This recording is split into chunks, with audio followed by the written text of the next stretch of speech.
जय जगन्नाथ नमस्कार। आपणकर कवयित्री तथा पाला गायिका मनोरमा महांती। मु आपन को आज गोटे कहानी कहबी। आपण भगवानकर 10 अवतार विषय शुणी जानी समस्ते। आज गोटे भगवानकर नुआ कहानी कहबी। गोटे अवतार थिला भगवानकर श्रीकृष्णकर नवगुंजरी।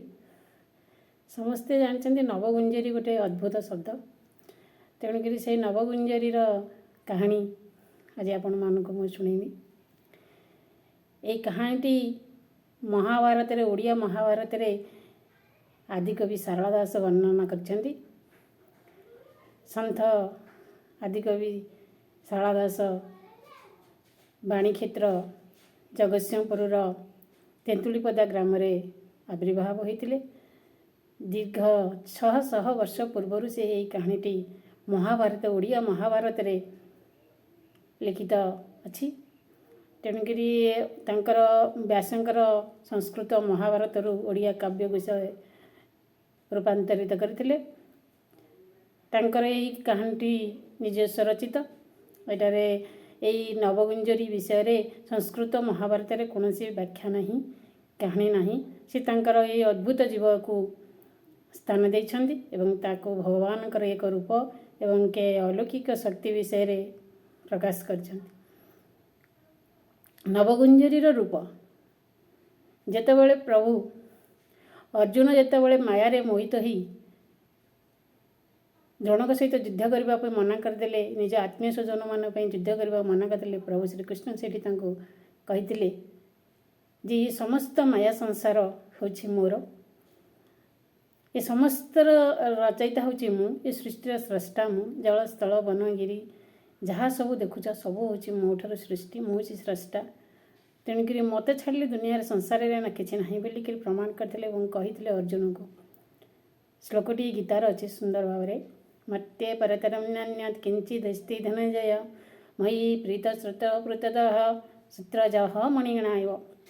तेणुक ये संस्कृत श्लोकटी गीतार रही। या द्वारा कही प्रभु जे ये समग्र विश्व मोर आयत, ये समग्र विश्व गोटे पुष्पर माला हेले मु तार सूत्रधार। तेणुक जितेबाला प्रमाण कर एमती अनेक श्लोक वर्णित अच्छी एवं अर्जुन का मनरू समस्त मोह माया दूर करने प्रभु प्रयास जारी कर संपूर्ण रूप से सफलता लाभ कर अर्जुन युद्ध कर युद्ध महाकाल युद्ध अवशेष जितेबाला अर्जुन निश्चय हो प्रभु कौन कले, अर्जुन कौन कले ना तपस्या करने को गोटे घर अरण्य मध्य को गले, जाकि पहुँचले और तपस्या कले। अर्जुन जिते तपस्या कले से कौन कले ना से घंच जंगल से कौन कीट पतंग कौन शब्दहीन कौन शब्द ही नाला। तेणुक से कौन कले निश्चय कि दिन से तपस्या कले। किछि समय पर किछि दिन गति कला से गोटे अद्भुत शब्द है, जो शब्द को भयंकर शब्द है। से शब्दटी देखिक अर्जुन शुणिला तांकर जोग भांगीगला एवं तांकर तपस्या भांगीगला। से सांगे सांगे जंगल मध्य को क्षिप्र गति चारिदिग को गति कले। कौटू आसला ये अद्भुत शक्ति, कौटू आसला ये अद्भुत शब्द जहाँ पृथ्वी कंपमान हो जार शब्द जोर चित्कार कर शुभिला। से कौन कले ना घर जंगल भर अरण्य मध्य धीरे धीरे अतिक्रम कले। जाकि देखिले किसी कौन सी जगार संकेत पाइलेनी। किछि बाट अतिक्रम कलापर देखिले गोटे अद्भुत जीव आखि सामना को आसीगला। महाकाल प्राय तांकर रूप। तेणुक से कहते नवगुंजरी।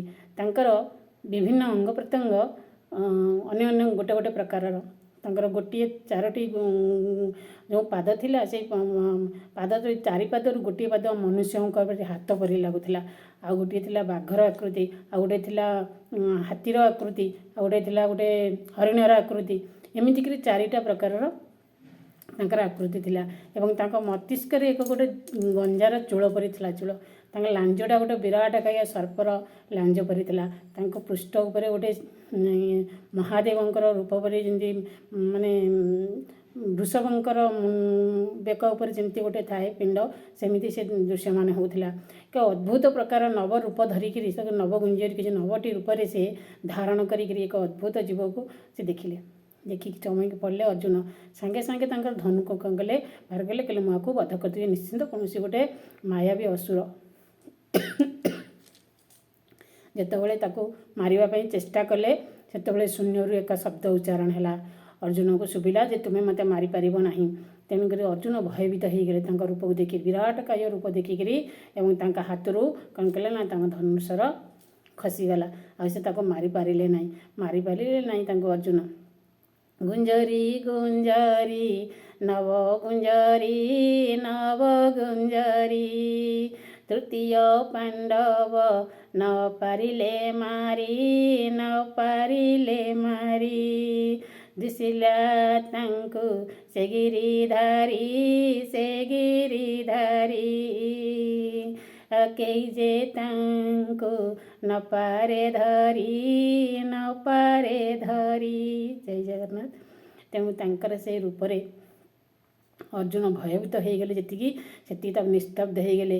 ତାଙ୍କ ହସ୍ତର ଯେଉଁ ପାଦର ଚାରି ପାଦରୁ ଗୋଟିଏ ପାଦ ଯେଉଁ ହାତ ପରି ଥିଲା, ହସ୍ତ ଦେଖାଯାଉଥିଲା, ସେ ହାତରେ ଗୋଟିଏ ତାଙ୍କର ପଦ୍ମଫୁଲ ଥିଲା। ସେ ପଦ୍ମଫୁଲକୁ ଦେଖିକିରି ଅର୍ଜୁନ ନିସ୍ତବ୍ଧ ହୋଇଗଲେ। କହିଲେ ଇଏ ଯେଉଁ ପାଦ ଭଗବାନ ନାରାୟଣଙ୍କର ଶୋଭା ପାଉଛନ୍ତି, ଯେଉଁଠି ସୃଷ୍ଟି ଯେଉଁ କମଳରୁ ଭଗବାନ ନାରାୟଣଙ୍କର ସୃଷ୍ଟି, ସେ ପାଦ ପଦ୍ମରେ ସେଇ ତାଙ୍କ ହସ୍ତରେ ସେ ପଦ୍ମଫୁଲ ଦେଖିକି ସେ ଆଶ୍ଚର୍ଯ୍ୟ ଚମକି ପଡ଼ିଥିଲେ, ଚକିତ ହୋଇଯାଇଥିଲେ। ତାପରେ ଦେଖିଲେ ସେଇ ପଦ୍ମଫୁଲଟି କ'ଣ କଲେ ନା, ସେଇ ନବଗୁଞ୍ଜରି କ'ଣ କଲେ ନା ଅର୍ଜୁନଙ୍କୁ ଅର୍ପଣ କଲେ। ସେ ମହାଶକ୍ତି ଅର୍ପଣ କଲେ ତାଙ୍କୁ। କହିଲେ ହେ ଅର୍ଜୁନ, ତମେ ଏଇ ଯେଉଁ ମୋର ରୂପ ଦେଖୁଛ, ଏଇ ହେଉଛି ମୋର ବିଶ୍ୱରୂପ। ଏ ମୋର ବିଶ୍ୱରୂପ ମଧ୍ୟରୁ ଆହୁରି ଏକ ରୂପ। ବିଶ୍ୱରୂପରେ ଯେମିତି ମୋତେ ଦୃଶ୍ୟମାନ ହୁଏ ସମଗ୍ର ବିଶ୍ୱ ବ୍ରହ୍ମାଣ୍ଡ ମୋର ଆୟତ, ସେମିତି ମୁଁ ମହାକାଳ, ମୁଁ ହେଉଛି ସର୍ବଜୀବ, ସକଳ ଘଟରେ ଅଛି, ସର୍ବଜୀବ ସର୍ବପ୍ରାଣୀ, ଜଳ ସ୍ଥଳ ବନ ଗିରି ସୂର୍ଯ୍ୟ ଚନ୍ଦ୍ର ସମଗ୍ର ବିଶ୍ୱ ବ୍ରହ୍ମାଣ୍ଡ ମୋର ଆୟତ। ମୋ ହୃଦୟରୁ ସମସ୍ତେ ଅଛନ୍ତି, ସମସ୍ତେ ମୋ ଦେହରୁ ମୋର ସମସ୍ତେ ଜାତ ହୋଇଛନ୍ତି। ତେଣୁକରି କହିଛନ୍ତି ସଂସାରରେ କହିଛନ୍ତି ସମଗ୍ର ବିଶ୍ୱ ବ୍ରହ୍ମାଣ୍ଡ ହେଉଛି ମୋର। ସେ କହିଛନ୍ତି ସୂର୍ଯ୍ୟ ବି ନାରାୟଣ, ଚନ୍ଦ୍ର ବି ନାରାୟଣ, ଜଳ ସ୍ଥଳ ବନ ଗିରି ସମସ୍ତ ପ୍ରାଣୀ ଜଗତ ହିଁ ନାରାୟଣ, ସକଳେ ଘଟେ ଘଟେ ନାରାୟଣ। ଏକଥା ଜଗନ୍ନାଥ ଦାସ ବି ସୁନ୍ଦର ଭାବରେ ବ୍ୟାଖ୍ୟା କରିଛନ୍ତି, କଲମ କରିଛନ୍ତି, ଲେଖିଛନ୍ତି। ମୋ ଓଡ଼ିଆ ଭାଗବତରେ ଲେଖିଛନ୍ତି, କାଷ୍ଠ ପାଷାଣ ତରୁ ତୃଣ ସର୍ବତ୍ର ବିଦ୍ୟ ନାରାୟଣ। ତେଣୁ ସମସ୍ତ ଜାଗାରେ ନାରାୟଣ ଅଛନ୍ତି। ସକଳ ଘଟ ସକଳ ପ୍ରାଣୀମାନଙ୍କ ମଧ୍ୟରେ, ସକଳ ପ୍ରାଣୀଙ୍କ ଜୀବନ ମଧ୍ୟରେ ସେ ଜୀବିତ ହୁଅନ୍ତୁ, ନିର୍ଜୀବ ହୁଅନ୍ତୁ, ସଜୀବ ହୁଅନ୍ତୁ, ସମଗ୍ର ଦୁବଟିଏ ହେଉ, ଦାରୁଟିଏ ହେଉ, ମେରୁଟିଏ ହେଉ, ସେ ସବୁ ପ୍ରାଣୀ ଜଗତର ହୃଦୟ ମଧ୍ୟରେ ସର୍ବପ୍ରାଣୀ ବୋଲି ନବଗୁଞ୍ଜରି ବେଶରେ ସେ ପ୍ରମାଣ କଲେ। ତାଙ୍କର ମସ୍ତକ ଯେଉଁ ମୁକୁଟ ଭଳି ଗଞ୍ଜାର ଯେମିତି ମୁକୁଟ ତାଙ୍କ ମସ୍ତକରେ ସେମିତି ଶୋଭା ପାଉଥିଲା। ତଣ୍ଟି କତୁରୁ ଏଇ ପର୍ଯ୍ୟନ୍ତ ତାଙ୍କ ମୁଣ୍ଡ ପର୍ଯ୍ୟନ୍ତ କୃଷ୍ଣ ବର୍ଣ୍ଣର ଥିଲା। ତାଙ୍କ ପେଟ ମଧ୍ୟରୁ ହଳଦୀ ବର୍ଣ୍ଣର ଥିଲା। ତାଙ୍କ ପଛପଟଟା ଗୋଟେ ଗେରୁ ବସ୍ତ୍ରର କଲରର ଥିଲା, ମାନେ ଗେରୁଆ ଲାଲ ବର୍ଣ୍ଣର, ସିନ୍ଦୁରା ବର୍ଣ୍ଣର ଏମିତି ଥିଲା। ତେଣୁକରି ତାଙ୍କର ବିଭିନ୍ନ ଅଙ୍ଗ ପ୍ରତ୍ୟଙ୍ଗ ବିଭିନ୍ନ ପ୍ରକାରର, ବିଭିନ୍ନ ରଙ୍ଗର, ଭିନ୍ନ ଭିନ୍ନ ରୂପରେ ସେ ଗୋଟିଏ ରୂପରେ ଭିନ୍ନ ରୂପରେ ନବଗୁଞ୍ଜରି, ସେଥିପାଇଁ ତାଙ୍କୁ କୁହାଯାଇଛି। ପ୍ରଭୁ କରିଛନ୍ତି ସେତେବେଳେ ଶାଳଦାସ ତାଙ୍କୁ ବ୍ୟାଖ୍ୟା କରିଛନ୍ତି ଯେ ଇଏ ହେଉଛନ୍ତି ନବଗୁଞ୍ଜରି। ନଅଟି ରୂପ ଆଙ୍କ ରୂପରେ ଦୃଶ୍ୟମାନ ହେଉଛି, ଯାହାକୁ ଦେଖିକିରି ଭଗବାନ କୃଷ୍ଣ କ'ଣ କରିଛନ୍ତି ନା ତାଙ୍କର ଭକ୍ତ ପାଖରେ ସର୍ବଦା ଭକ୍ତ ପାଖେ ରହିଥାନ୍ତି। କାହିଁକି ଅର୍ଜୁନକୁ ଘୋର ଅରଣ୍ୟ ମଧ୍ୟରେ ବି ପ୍ରମାଣ କରିଛନ୍ତି, ହେ ଅର୍ଜୁନ, ତମେ ଯେଉଁଠି ଡାକ, ଯେମିତି ଡାକ, ମୁଁ ସର୍ବତ୍ର ବିଦ୍ୟମାନ, ତୁମ ପାଖେ ହିଁ ରହିଛି। ତମ ପାଖରେ ଏକା ନୁହେଁ, ମୁଁ ସର୍ବଗ୍ର ସମସ୍ତ ପ୍ରାଣୀ ଜଗତଙ୍କର ପ୍ରାଣୀ ମଧ୍ୟରେ ମଧ୍ୟ ରହିଛି। ତେଣୁକରି ଏଇ ଦେଖ ମୋ ରୂପରେ ମୁଁ ସର୍ବଜୀବ ପ୍ରାଣୀ ରୂପ ରହିକିରି ପକ୍ଷୀ, ପଶୁ ପକ୍ଷୀ, କୀଟ ପତଙ୍ଗ, ସର୍ପ, ଜଳଜୀବ, ସ୍ଥଳଜୀବ, ତେଣୁକରି ମୁଁ ସମଗ୍ର ଜୀବ ମଧ୍ୟରେ ରହିଛି। ମୁଁ ହେଉଛି ସର୍ବଜୀବ ବୋଲିକିରି ପ୍ରମାଣ କରିଛନ୍ତି ସେଇ ନବଗୁଞ୍ଜରି ବେଶରେ। ପ୍ରଭୁ ଯେମିତି ସର୍ପଟିଏ ହେଇକିରି ପଛପଟୁ ତାଙ୍କର ଗୋଟେ ପୃଷ୍ଠ ଉପରେ ଯେମିତି ଗୋଟେ ମହାଦେବଙ୍କର ଇଏ ଉପରେ ଯେମିତି ସର୍ପ ଢାଙ୍କୁଣୀ ହେଇକିରି ଏମିତି ରହିଥାନ୍ତି, ଯେମିତି ସର୍ପ ତାଙ୍କୁ ଛତ୍ର ଘୋଡ଼େଇକି ରଖିଛନ୍ତି ମହାପ୍ରଭୁଙ୍କୁ, ସେମିତି ତାଙ୍କ ପୃଷ୍ଠ ଉପରେ ମଧ୍ୟ ସର୍ପ, ତାଙ୍କ ଲାଞ୍ଜଟା ଲାଞ୍ଜ ଏବଂ ତାଙ୍କ ପୃଷ୍ଠ ଉପରେ ସର୍ପ ରୂପରେ ପ୍ରଭୁ ଦୃଶ୍ୟମାନ ହେଉଛନ୍ତି। ଏବଂ ତାଙ୍କ ମସ୍ତକ ଉପରେ ଗଞ୍ଜା ଏବଂ ତା ତଳକୁ ଟିକେ କୃଷ୍ଣ ବର୍ଣ୍ଣର ତା ତଳକୁ ଟିକେ ସୁନ୍ଦର ବର୍ଣ୍ଣର, ତାପରେ ଟିକେ ହଳଦୀ ବର୍ଣ୍ଣର, ଏମିତି ବିଭିନ୍ନ ରଙ୍ଗ ବିଭିନ୍ନ ରୂପ ଏବଂ ପାଦର ଢାଞ୍ଚା, ତାଙ୍କର ପାଦ ଗୋଟେ ହସ୍ତ ସହିତ ସମାନ, ତାଙ୍କ ହସ୍ତ ଭଳି ସେ କାମ କରୁଛି, ପାଦ ତାଙ୍କର ହସ୍ତ ପରି କାମ କରୁଛି। ଏଇଟା ହାତ ଯେମିତି ଯେଉଁ ଗୋଟେ ଲୋକ ସବୁ କାମ କରିପାରିବ ସେମିତି ତାଙ୍କ ପାଦଟି ଗୋଟେ ହାତ ଯେମିତି ଦୃଶ୍ୟମାନ ଦୃଶ୍ୟ ହେଉଛି। ଅଦ୍ଭୁତ ଜୀବ, ଯାହାକୁ ଦେଖିଲେ ଯେକୌଣସି ପ୍ରାଣୀ ହେଉ, ଯେକୌଣସି ମଣିଷ ହେଉ, ଯେକୌଣସି ଦାନବ ହେଉ, ଯିଏ ଭୟଭୀତ ହେଇଯିବ। ଏକ ସଙ୍ଗରେ ଏତେ ରୂପ ଧାରଣ କରିକିରି ଗୋଟେ ଜୀବ ଯେତେବେଳେ ସୃଷ୍ଟି ହେଇଛି। ତେଣୁକରି ସନ୍ଥ ଆଦିକବି ସାରଳା ଦାସ ସୁନ୍ଦର ଭାବରେ ତାଙ୍କର ଓଡ଼ିଆ ଭାଗବତ, ଓଡ଼ିଆ ମହାଭାରତରେ ବର୍ଣ୍ଣନା କରିଛନ୍ତି ଏହି ସୁନ୍ଦର କାହାଣୀଟି। ତାଙ୍କ ଭିତରେ ଅନେକ ତଥ୍ୟ ଅଛି, ଅନେକ ବର୍ଣ୍ଣନା କରାଯାଇଛି। ତାଙ୍କ ବିଷୟରେ ନବଗୁଞ୍ଜରୀ ବିଷୟରେ ଅନେକ ତଥ୍ୟ ଆହୁରି ମଧ୍ୟ ଅଛି, ଯାହା ମୁଁ କିଞ୍ଚିତରେ କହୁଛି। ତେଣୁକରି ସମ୍ପୂର୍ଣ୍ଣ ଭାବରେ ବର୍ଣ୍ଣନା କରି ହେଉନାହିଁ। ତେଣୁକରି ମହାଭାରତର ଯେଉଁ ସୁନ୍ଦର ବ୍ୟାଖ୍ୟା କରିଛନ୍ତି ଓଡ଼ିଆ ମହାଭାରତରେ ସନ୍ଥ କବି ସାରଳା ଦାସ, ତେଣୁ ତାହା ଅବର୍ଣ୍ଣନୀୟ, ଅତୁଳନୀୟ। ତେଣୁକରି ଆମେ ସମସ୍ତେ ଯଦି ଓଡ଼ିଆ ମହାଭାରତକୁ ପାଠ କରିବା ତାହେଲେ ଆମେ ଜାଣିପାରିବା ଅନେକ ଏମିତି ନବଗୁଞ୍ଜରୀ ଠାରୁ ଆହୁରି ଭିନ୍ନ ଭିନ୍ନ ରୂପର କାହାଣୀ ମଧ୍ୟ ତା ଦେହରେ ବର୍ଣ୍ଣିତ କରାଯାଇଛି, ବର୍ଣ୍ଣନା କରିଛନ୍ତି ସନ୍ଥ ତୁଳସୀ ସାରଳା ଦାସ। ତେଣୁକରି ତାଙ୍କୁ ଆମେ ପଢ଼ିଲେ ଆମେ ଜାଣିପାରିବା ଯେ ଓଡ଼ିଆ ମହାଭାରତ ଯଦି ଆମେ ପଢ଼ିବା ତାହେଲେ ସାରଳା ଦାସଙ୍କର କିମ୍ବଦନ୍ତୀ କେତେ ପ୍ରକାର ଉଚ୍ଚକୋଟୀର ଲେଖା। ସେ ହେଉଛନ୍ତି ମା ସାରଳା ଦାସଙ୍କର ବରପୁତ୍ର ଏବଂ ସେ ତାଙ୍କର ବର ଲାଭ କରିଥିଲେ, ତାଙ୍କର ସାନ୍ନିଧ୍ୟ ଲାଭ କରିଥିଲେ। ତେଣୁକରି ତାଙ୍କୁ ସାରଳା ଦାସ ବୋଲି କୁହାଯାଏ। ସେ ଜଣେ ସାଧାରଣ କୃଷକ ହେଇ ମଧ୍ୟ ଆଜି ମହାଜ୍ଞାନୀ ପଣ୍ଡିତ, ତାଙ୍କୁ ଆଦିକବିରେ ଭୂଷଣ କରାଯାଇଛି। ତେଣୁକରି କାହିଁକି ନା ସେତେବେଳେ ପୂର୍ବରୁ ସାରଳା ଦାସଙ୍କ ପୂର୍ବରୁ କୌଣସି କବି ଲେଖାଙ୍କର ଲେଖା ନଥିଲା ବୋଲି ତାଙ୍କୁ ଆଦିକବି କୁହାଯାଇଛି। ସେ ହେଉଛନ୍ତି ସୃଷ୍ଟିର ପ୍ରଥମ ଆମର ଓଡ଼ିଆ ଭାଗବତର ଗୌରବର ମୌଡ଼ମଣି ହେଉଛନ୍ତି, ଆମ ଓଡ଼ିଶାର ମୌଡ଼ମଣି ହେଉଛନ୍ତି, କବି ଜଗତର ମୌଡ଼ମଣି ହେଉଛନ୍ତି ସନ୍ଥ ତୁଳସୀ ଦାସ, ସନ୍ଥ ସାରଳା ଦାସ। କାହିଁକି ନା ସେ ହେଉଛନ୍ତି ପ୍ରଥମ କବି, ତାଙ୍କୁ ଆଦିକବି ବୋଲି ଘୋଷଣା କରାଯାଇଛି। ତେଣୁ କିଛି ତ୍ରୁଟି ଥିଲେ କ୍ଷମା କରିବେ। ଆପଣଙ୍କୁ ନିଶ୍ଚିନ୍ତ ଏହି ଭିଡ଼ିଓଟି ଭଲ ଲାଗିବ ବୋଲି ମୁଁ ଆଶା ରଖୁଛି। ଏମିତି ନବଗୁଞ୍ଜରୀ ପରି ଅନେକ କାହାଣୀ ଅଛି ଯାହା ମୁଁ ଓଡ଼ିଆ ମହାଭାରତରୁ ପଢ଼ିଲା ପରେ ଆପଣଙ୍କୁ ଆଉ କିଛି ସେୟାର କରିବି।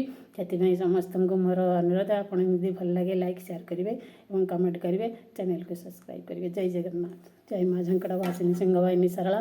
ଯାହା ସାରଳା ମାଙ୍କର ଅହୈତୁକ କୃପାରୁ ଆଜି ସାରଳା ଦାସଙ୍କର ବିଷୟରେ କିଛି ତାଙ୍କ ଗ୍ରନ୍ଥରୁ କିଛି ଉଦ୍ଧୃତ ଏକ କାହାଣୀ ବିଷୟରେ, ଯାହା 10 ଅବତାରର ଠାରୁ ଊର୍ଦ୍ଧ୍ୱରେ ଆଉ ଗୋଟିଏ ଅବତାର ଭଗବାନଙ୍କର ଅଛି ନବଗୁଞ୍ଜରୀ ରୂପ।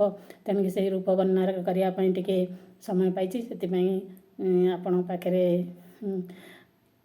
ଚିରକୃତଜ୍ଞ। ସମସ୍ତଙ୍କୁ ମୋର ପ୍ରଣାମ। ଜୟ ଜଗନ୍ନାଥ, ଜୟ ମା ଝଙ୍କଡ଼ବାସିନୀ ସିଂହବାହିନୀ ମା ସାରଳା ମା।